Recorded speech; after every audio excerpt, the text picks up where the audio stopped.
that before we decide either to save the planet or to destroy it, we pause for a moment of silence.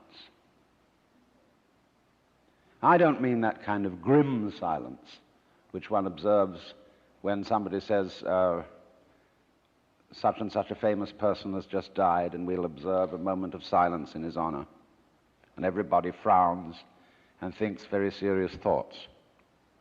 That's not silence at all. I mean real silence, in which we stop thinking and experience reality as reality is. Because after all, if I talk all the time, I can't hear what anyone else has to say. And if I think all the time, and by that I mean specifically talking to yourself subvocally inside your skull, if I think all the time, I have nothing to think about except thoughts. And so I'm never in touch with the real world. Now, what is the real world? Some people have the theory that the real world is material or physical. I say it's made of kind of a stuff. Other people have the theory that the real world is spiritual or mental. But I want you to point out that both those theories of the world are concepts. They are constructions of words. And the real world is not an idea. It is not words. Reality is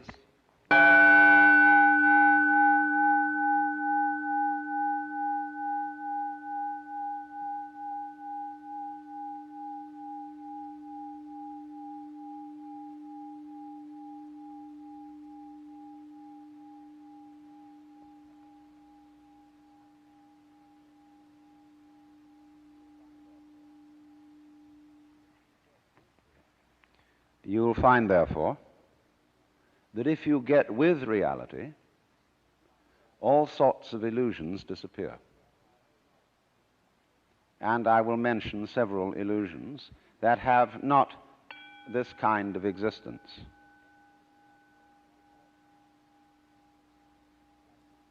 Let's begin with some very down-to-earth ones, like money. Money is a very useful method of accounting. It is a measure of wealth in the same way as inches are measures of length and grams measures of weight. You cannot eat money. You could have a fantastic quantity of dollar bills and stock certificates on a desert island, and they would be useless to you. What you would need would be food and animals and companions. Money simply represents wealth in rather the same way that the menu represents the dinner. Only we are psychologically perverted in such a way that some of us would rather have money than real wealth. But you know, you cannot drive in 5 cars at once, even though they be Cadillacs. You cannot live simultaneously in 6 houses or eat 12 roasts of beef at one meal. There is a limit to what one can consume.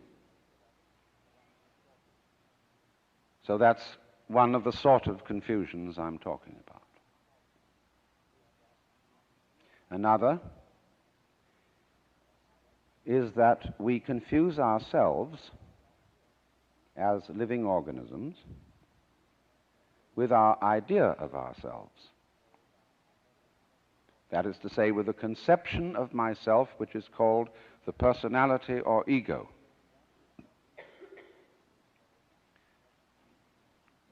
That is what we have been told we are. And it's an extremely crude and limited conception of oneself, of the actual unique living organism. And we get unhappy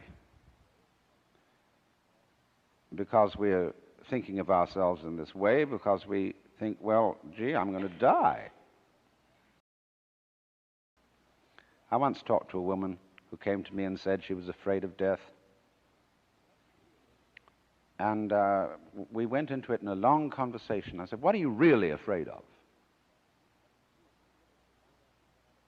And she thought it over, and he said, do you know, what I'm going to be afraid of is what other people are going to say. They're going to say, poor old Gert, she couldn't last it through.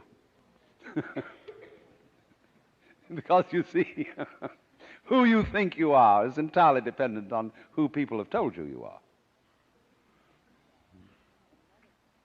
You're not that. Then another thing that bothers us is time. Most people nowadays say, I have no time. Of course you don't. Because you are not aware of the present. You know, the present is represented on your watch by a hairline that is as thin as possible as is consistent with visibility. And so everybody thinks the present is, instead of,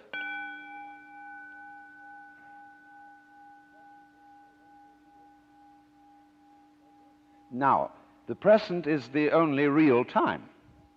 There is no past, and there isn't a future. And there never will be. We think ordinarily of the present as an infinitesimal point at which the future changes into the past.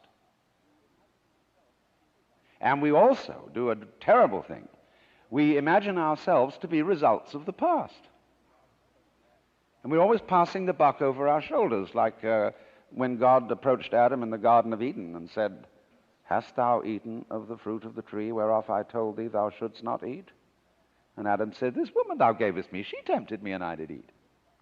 And God looked at Eve and said, hast thou eaten of the fruit of the tree whereof I told thee thou shouldst not eat? And she said, the serpent beguiled me, and I did eat. And God, out of the corner of his eye, looked at the serpent. The serpent said nothing.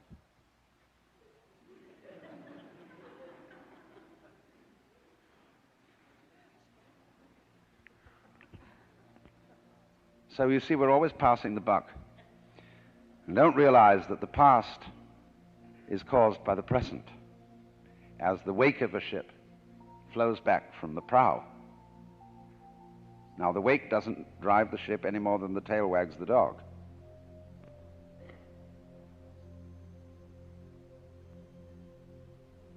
But we've all got excuses. Oh, my mother had a fit while she was carrying me in the womb. They didn't bring me up right. And then they go to the mother and say, how is it that you could have been so irresponsible with your children? And she says, well, it was my parents who didn't bring me up right either. And so everybody passes the buck. But the truth of the matter is, it all begins here. This is where the creation begins. And you're doing it and won't admit it. Because, of course, you're all God in disguise. Jesus found that out, and they crucified him for saying so. So this is a very odd thing for Westerners to understand, and particularly for Americans. Because we are so fixated on the future. When we say we want to put something down, we say it has no future. Well, do you? Much better to have a present. Because if you don't, it's useless to make plans. Because when they work out, you won't be there to enjoy them. You'll be thinking of something else. So we realize that we are living out of now and throwing the past behind us.